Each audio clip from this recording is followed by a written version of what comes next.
Assalamualaikum warahmatullahi wabarakatuh. Perkenalkan, kami dari kelompok 6 yang beranggotakan 4 orang, Riki Fadliansyah, Kak Iqbal, Teh Aul, dan termasuk saya, Maulida Fitria.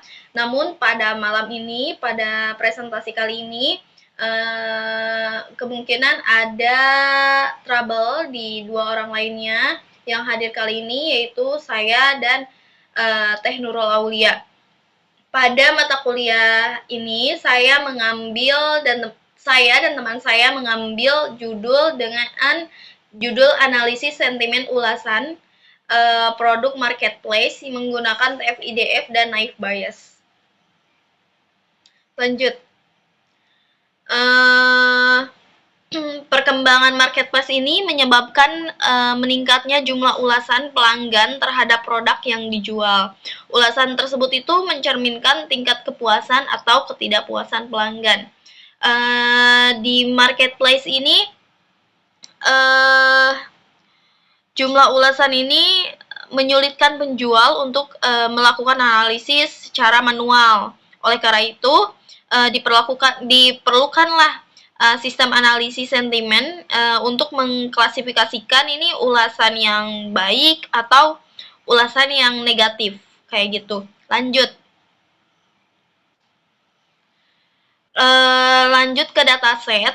Dataset yang digunakan ini berupa ulasan produk marketplace dengan total 831 data yang diambil dari Git lupa lagi untuk namanya.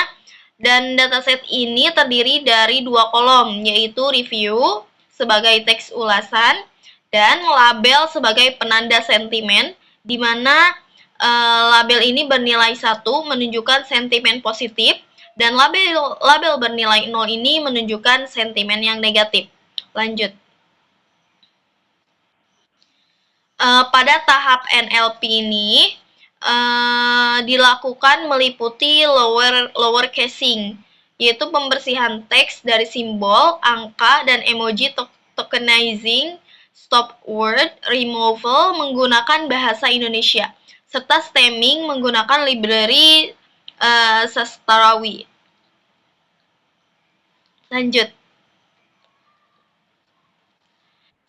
Untuk arsitektur dan metodenya, yaitu menggunakan 2 model, yaitu klasifikasi untuk dibandingkan performanya, yaitu multinominal naive Bayes dan logistic regression.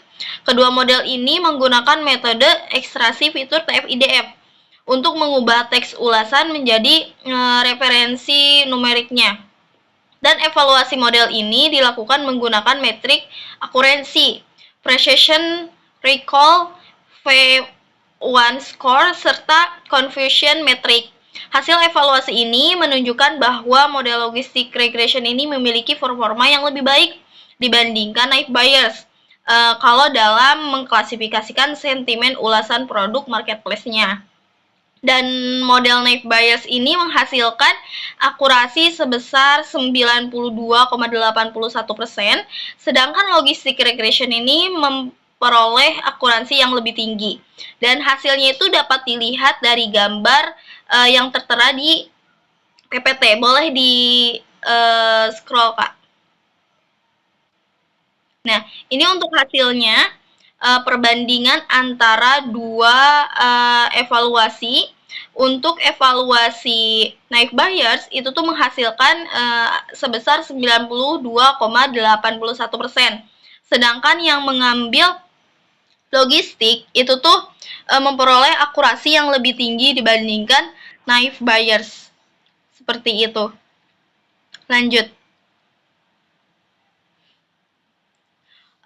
Untuk perbedaan performa kedua model tadi, ini disebabkan oleh kemampuan logistic regression dalam menangani data berdimensi tinggi, hasil ekstraksi dari TF-IDF, dan sementara itu, si naive Bayes ini memiliki asumsi independensi antara fitur, sehingga performanya itu lebih terbatas pada data teks berdimensi tinggi, kayak gitu.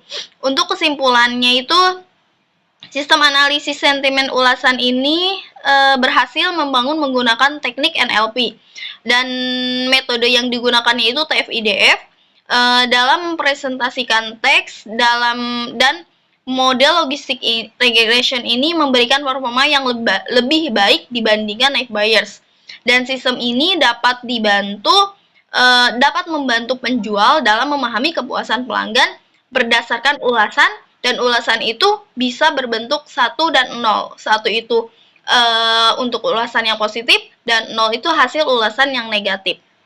Untuk deployment, sistem hasil analisis sentimen deploy ini menggunakan framework Streamlit dan dijalankan pada lingkungan Google Colab sebagai demo aplikasinya, dan aplikasi yang memungkinkan pengguna memasukkan teks ulasan dan menampilkan hasil klasifikasi sentimen secara real time.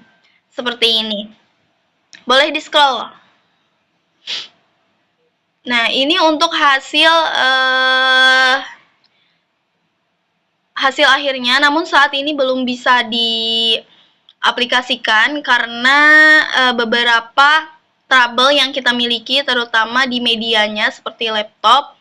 Dan saat ini kami memiliki keterbatasan dalam laptop, jadi mungkin hasil yang kami hasilkan saat ini mungkin segini adanya. Sebelum kami tutup, saya ingin memberitahukan bahwa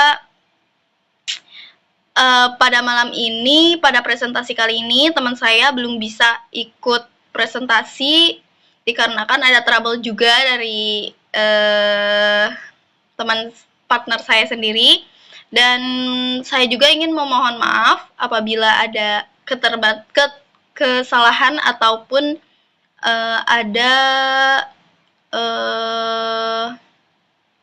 kekurangan dalam penyampaian presentasi pada malam ini. Cukup sekian. Terima kasih. Wassalamualaikum warahmatullahi wabarakatuh.